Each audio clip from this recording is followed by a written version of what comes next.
찬송가 86장 부르시겠습니다. 86장 내가 늘 의지하는 예수 찬양하십니다.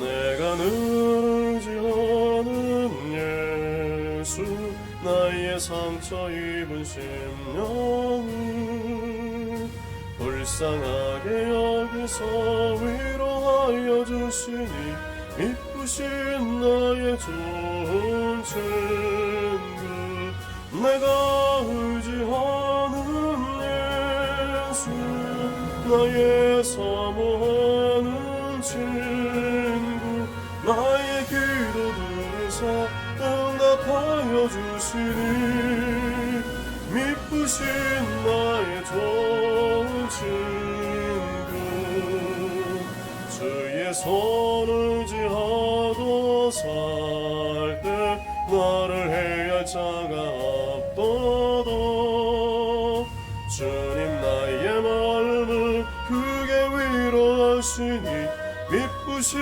나의 좋은 친구 내가 의지하는 예수 나의 사모하는 친구 나의 기도 들으사 응답하여 주시니 미쁘신 나의 좋은 친구 내가 요단강 건너가며 마음이 두려워서 떨 때도 주가 인도하시니 어찌 두려워하랴 미쁘신 나의 좋은 친구 내가 의지하는 예수 나의 사모하는 친구 나의 기도 들으사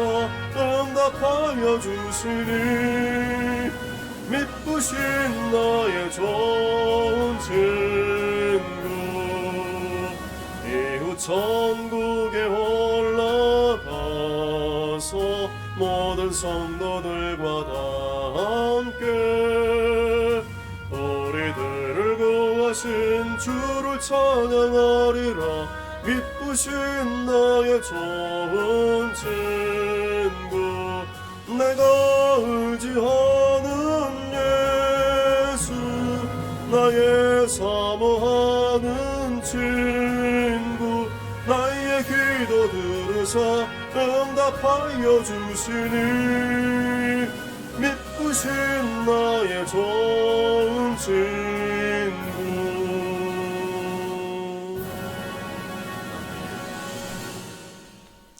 하나님 말씀은 신약성경 마태복음 6장 5절에서 8절입니다.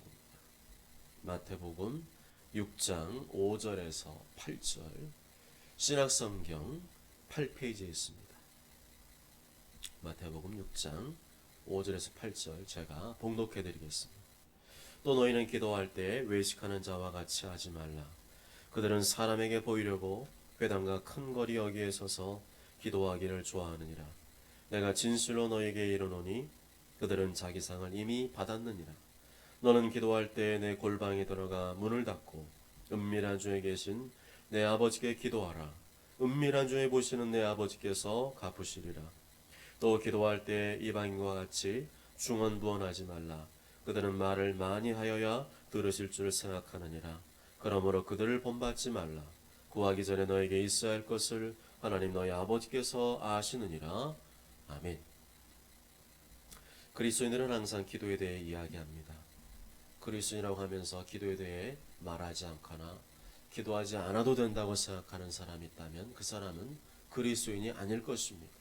이단 사상에 빠진 사람일 것입니다. 오늘 본문에 보면 예수님께서 제자들을 향하여 기도하라고 말씀하고 있습니다. 너희는 기도할 때에 너는 기도할 때 내 아버지께 기도하라. 또 기도할 때에 여기서 말하는 너희는 당시 예수님을 따라다닌 제자만을 의미하지 않습니다. 예수님을 믿는 모든 제자들을 가리켜서 너희라고 말씀하신 것입니다. 기도는 그리스도의 생활에 매우 중요한 부분입니다. 우리는 아침에 일어나 기도합니다. 식사 전에 기도합니다. 밤중에 또 저녁에 기도합니다. 교회 모든 예배와 모임에 기도를 빼놓을 수가 없습니다. 그렇지만 기도가 무엇이냐고 물어본다면 제대로 답변하지 못하는 분이 생각보다 많이 계십니다. 기도가 무엇입니까? 누군가 나에게 기도가 뭐냐고 물어본다면 여러분은 뭐라고 대답하시겠습니까? 아마도 많은 분들이 기도는 하나님께 무언가를 구하는 것이라고 말할 것입니다.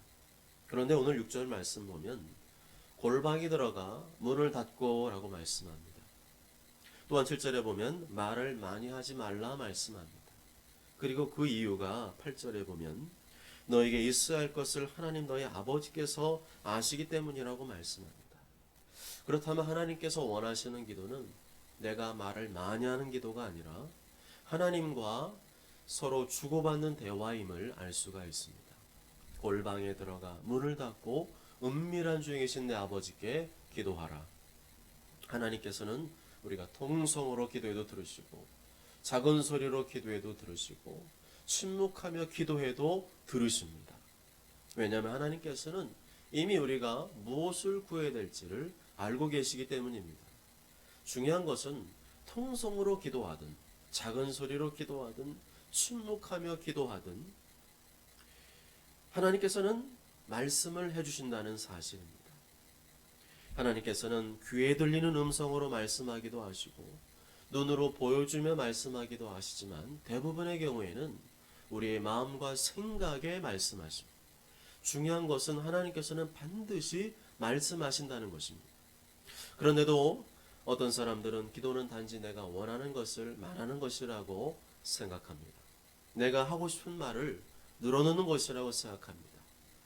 물론 하나님께 무언가를 말하고 구하는 것은 기도의 한 부분이라고는 할 수 있겠죠.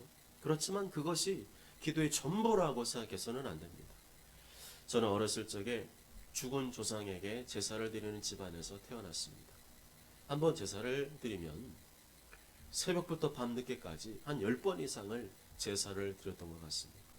그때는 제사밥 얻어먹는 재미에 따라다녔지만 제사가 잘못되었다고 생각하지는 않았습니다. 그런데 예수님 믿고 난 이후에 제일 먼저 깨닫게 된 것은 내가 그동안 제사하고 섬겼던 그 대상이 잘못되었구나 하는 것이었습니다. 그것들은 나의 말을 들어주지도 않았고 정성껏 차려놓은 제사밥을 와서 한 숟가락도 떠먹지 않았습니다. 그러나 하나님께서는 분명히 약속하셨습니다. 은밀한 중에 계시는 내 아버지께서 갚으시리라. 갚으신다는 말은 하나님께서 듣고 계신다는 말이죠. 듣고 계시다가 하나님께서 갚아주시겠다. 하나님은 기계가 아니라는 말씀입니다. 하나님은 인격적인 분이시란 말씀이고, 인격적이시란 말씀은 내가 말한 대로 그 즉시 들어오시는 그런 분이 아니라는 겁니다. 하나님도 인격적으로 듣고 판단하시고 하나님의 때에 가장 적절한 때에 나에게 가장 알맞은 때에 응답하신다는 것을 내포하고 있습니다. 하나님께서는 내가 기계적으로 신앙사하기를 원하지 않으십니다. 기계적으로 일방적으로 기도하기를 원하지 않으십니다. 하나님과의 인격적인 교제, 풍성한 대화를 누리기를 원하십니다. 그래서 신앙생활의 목적이 복받기 위한 것이라고 말한다면 우선순위가 잘못된 겁니다. 축복은 신앙생활의 일부분이죠. 그것이 전부가 아닙니다. 신앙생활의 본질은 하나님과의 인격적인 교제이고 하나님과의 풍성한 사랑을 누리는 것입니다. 그리고 그 사랑으로 다른 사람을 사랑하는 것입니다. 요한복음 10장 10절에 내가 온 것은 양으로 생명을 얻게 하고 더 풍성히 얻게 하려는 것이라 말씀합니다. 우리는 이 말씀을 오해할 때가 많습니다. 예수님 믿는 사람은 풍성한 복을 받게 될 것이다. 그런 뜻으로 이해할 때가 많습니다. 그러나 이 말씀의 초점은 생명입니다. 양들이 영원한 생명을 얻고 양들이 그 영원한 생명을 더 풍성히 얻게 된다는 것입니다. 다시 말하면 예수님을 통해서만 영원한 생명을 얻을 수가 있는데 또 그분과의 교제를 통해서 더 지속적으로 더 풍성한 생명력을 누리게 된다는 것입니다. 이 풍성한 생명을 자꾸만 물질적인 축복이나 성공으로 대체하려고 하지 마십시오. 예수님께서 말씀하신 이 풍성함이란 하나님과 누리는 풍성한 교제와 사랑을 말하는 것입니다. 이러한 생각이 바뀌지 않는다면 신앙생활을 죽은 조상에게 제사하듯이 복을 빌듯이 신앙생활할 수밖에 없습니다. 성경이 말하는 신앙생활은 그 이상의 것입니다. 살아계신 하나님과의 풍성한 사랑과 생명을 누리는 것입니다. 그래서 날마다 기쁨과 평안함을 누리며 살아가는 것입니다. 그러한 차원에서 볼 때 기도는 단지 내가 원하고 구하는 것, 그것을 뛰어넘는 것임을 알 수 있습니다. 기도는 본질적으로 하나님과 인격적인 대화와 교제입니다. 하나님의 풍성한 사랑과 생명을 누리는 것입니다. 사랑하는 여러분, 오늘 이후로 기도에 대한 나의 정의를 바꾸시기 바랍니다. 기도의 스타일도 바꾸시기 바랍니다. 기도는 단지 내가 원하는 것을 구하는 것이 아닙니다. 기도는 하나님과의 대화입니다. 쌍방적인 인격적인 대화입니다. 나에게도 생각이 있고 하나님께도 생각이 있습니다. 그런데 나의 생각은 틀릴 때가 많기 때문에 하나님의 생각을 통하여 수정받는 것이고 교정받는 것입니다. 그리고 그 속에서 하나님과의 풍성한 사랑과 생명을 누리는 것입니다. 그러므로 기도할 때 내 마음과 생각을 말씀드린 후에는 반드시 하나님의 마음과 생각을 들으려고 하십시오. 말하는 기도만 하지 말고 듣는 기도를 하려고 하십시오. 잠잠히 내 마음과 생각에 말씀하시는 하나님의 음성을 듣게 될 것입니다. 하나님의 음성을 듣는 것은 어렵지 않습니다. 내가 들으려고 마음 문을 열면 하나님은 말씀하십니다. 하나님의 음성을 듣는다는 것은 귀로만 듣는 것을 말하지 않습니다. 눈으로 뭔가를 보는 것도 아닙니다. 대부분의 하나님이 말씀하시는 방법은 하나님의 마음과 생각을 우리 마음 가운데 부어주시는 것입니다. 그러기 위해서는 오늘 말씀대로 골방에 들어가야 됩니다. 아무도 하나님과의 교제를 회방하지 못하도록 조용한 골방에 들어가 1대1로 은밀한 데이트를 시작해야 합니다. 너는 기도할 때에 내 골방에 들어가 문을 닫고 은밀한 중에 계신 내 아버지께 기도하라. 모쪼록 저런 모두가 기도의 골방을 통하여 위로부터 성령님이 부어지고 하나님의 마음과 생각이 내 마음과 생각에 부어짐으로 하나님의 풍성한 사랑과 생명과 연합을 이루시는 주님의 참된 제자들 되시길 주님의 이름으로 축복합니다. 아멘. 기도하시겠습니다. 기도하실 때 오늘 하루 우리의 삶을 돌아보시며 하나님께 찬양과 감사를 올려드리길 바랍니다. 이 밤에 불러주신 하나님을 찬양합니다. 오늘 하루 함께 하신 주님을 찬양합니다. 그렇지만 오늘 하루의 삶 속에서 나의 마음과 생각을 지키지 못할 때가 있었습니다. 하나님의 뜻대로 살지 못했을 때가 있었습니다. 하나님 불쌍해 주시고 우리의 모든 죄악과 거물들을 용서해 주시고 십자가에 설리신 예수님의 보혈로 우리의 영혼과 육체를 정결케 하셔서 이 밤에 하나님과 막힘이 없이 마음껏 대화하며 교제하며 주님을 경험하는 귀한 시간이 되게 하여 주옵소서. 또 하나님 말씀 주신 대로 하나님 기도는 대화라고 하셨사오니 내가 대화하기를 원합니다. 일방적으로 말하고 그치는 그러한 기계적인 기도가 아니라 하나님과의 인격적인 대화를 경험하기 원합니다.